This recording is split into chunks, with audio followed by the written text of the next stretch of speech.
网络的文章跟我们平常你们在写学校的那个作文或者是平面媒体报纸不太一样。我们的网络哈，我们在写网络文章会用一些比较像这个宅女小红她写的网络文章，它的画面感会很强，会用夸饰法。比如说像这个他写说，我对他没什么印象，只觉得小卷的沫好多，一吃下整张嘴黑掉，还有虾子的脑浆也很多，被坏人敲脑浆会狂喷3分钟喷不完。这就是网络的夸饰法嘛，就是而且你看到这个字，你会想到有没有？你脑袋就会想到那个脑壳被敲碎那种感觉。宅女小红的，然后他还会混入母语盖触鼻哈，这个是台语嘛，对不对？老温跟一般辣酱不同，它的味道非常辣。林北，好，应该用林北哈，林北一向以我吃过的辣椒比你走过的桥还多自居。这罐我可挂波景哈，挂保证辣度有进世界排名前3名，这怎么可能啊？而且是夸饰法，只是它夸饰法中间它还加入了那个母语，好，大概就是这样子。那他就是写到说，他的粉丝已经是几百万，好像600-700万。他也就是因为他在网络红了，然后就出书。那他的那个部落格当然是可以那个旁边他就会叫他的粉丝去按那个广告赞助，然后他就可以赚那些广告的钱这样。但是其实那个钱也不是很多啦。宅女小红她也是要靠出书，还有她常常去代言，卖什么产品，他去代言，写一些文章来帮那些促销这样。还有没有人要问题？那个出来什么意思？冲出来啊，就是冲出来，只是他台湾国语，他用台湾国语。好，已经有同学要那个写提问单了。如果你愿意站起来用口说的方式的，加2分啊。可以练习壮壮胆，有没有？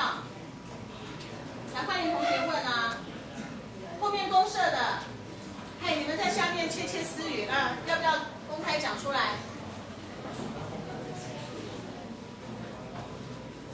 好，那已经有这个提问单了，拿了吗？你写了吗？那给老师。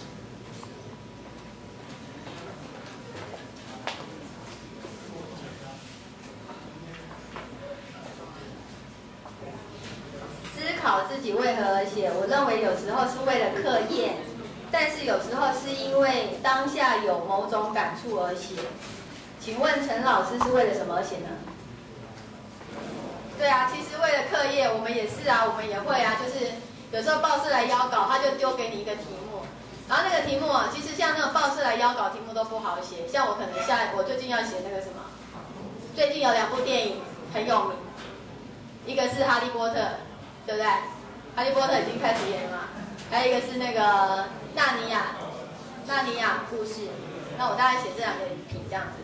可是那种是报社塞给我的，所以那个我写会比较累，因为不是我当下对一件事情很有感触来写。那这个同学就说，有时候是因为当下有某种感触，所以其实也是一样啊。你为了课业，老师丢给你的题目写，你一定会觉得比较难、比较累，写起来比较辛苦。那但是呢？你当下有一种感动去写，就会觉得是一种享受，是一种快乐。那我之前我其实很多文章是写我当下的感受，那种我就觉得写完又很爽，然后又出去有稿费，对不对？然后又可以记录我的人生这一段精彩故事，我就觉得很高兴啊。那我是比较不喜欢被邀稿的时候很麻烦。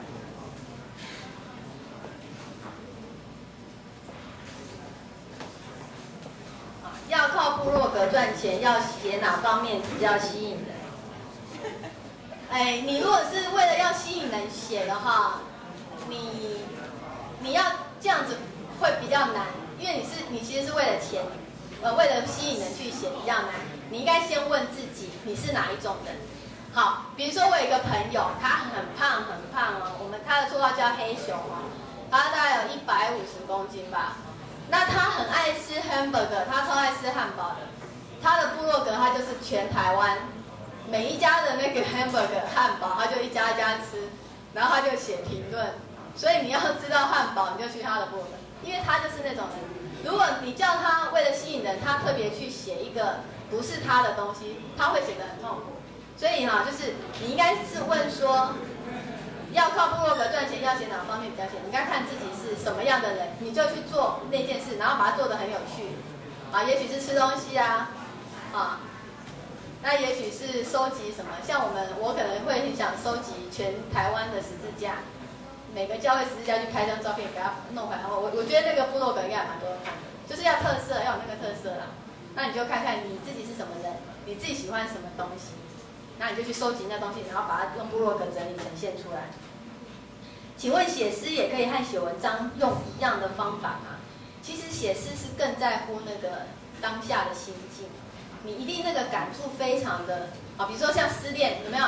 失恋的人最会写诗了，因为他那个冲击太大了。那个谈恋爱的人可能还比较不会写诗，但是失恋的那个，你看很多流行歌有没有？很痛苦，有没有？很多流行歌在唱，他那个都很多是他们就是失恋的心情写下来的。大概跟写文章的方法有点类似但是这个专业的还是欧秀慧老师好像有排嘛，写诗的有别的课程。老师，这个你要讲吗？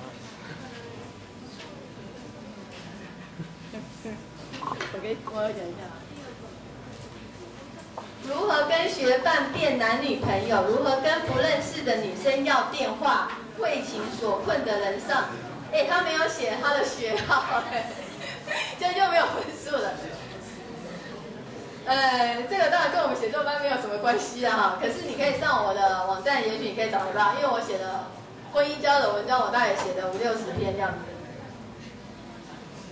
但是我告诉你，不认识的女生要电话你还是不要随便跟不认识的女生要电话，除非你长得很帅。你如果觉得你是一个相貌像我一样平常普通的人，你不要做这件事情，你还是用迂回的，让这个不认识的女生，你慢慢跟她认识，让她慢慢认识你，就是要制造一些机会她什么社团就选那个社团她修什么课你就跟她去那个课，然后故意坐她旁边，你去制造那个机会比较好。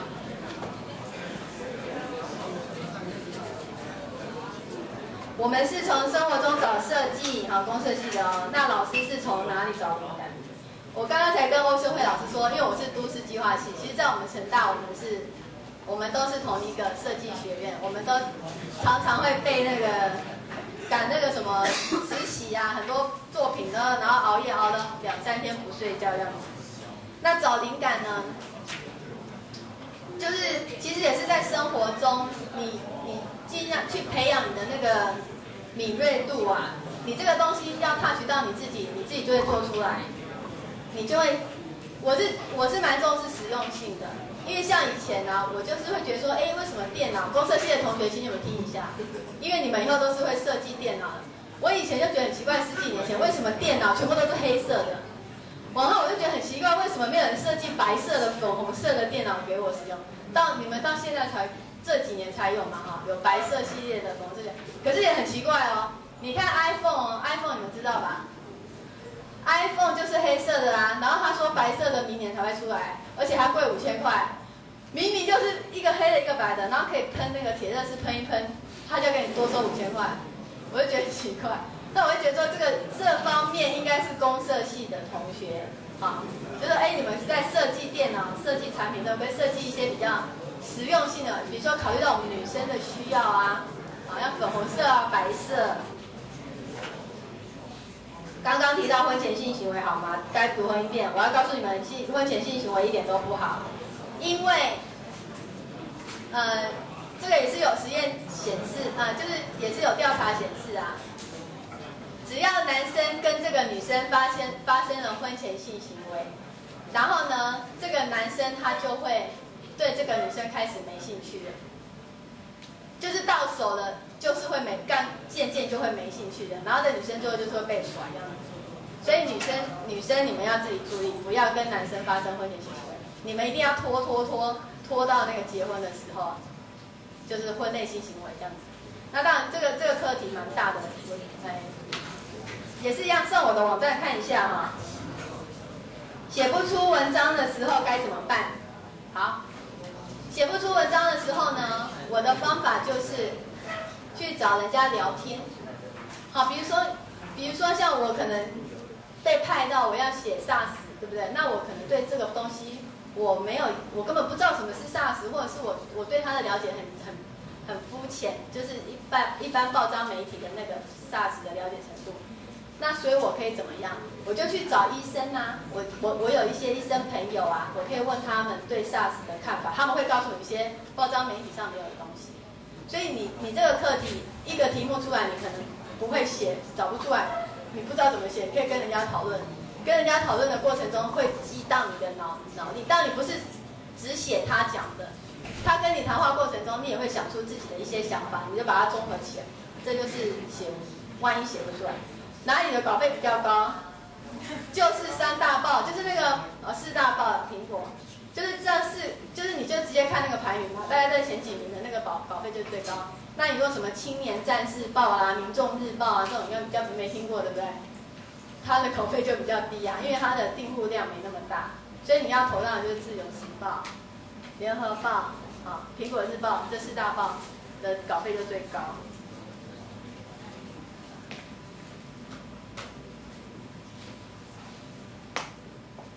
投稿子要用写的还是用打的？现在人家不收写的啦，除非你是文豪，比如说你是那个什么，就是很伟大的那个。很伟大的，已经是很有名的文学家了，人家报社才帮你叫小姐帮你打字。那现在全部都是用 email 寄电子稿，那因为这样排版编辑很快，啊，改错字什么也都很快，所以当然是要打字的。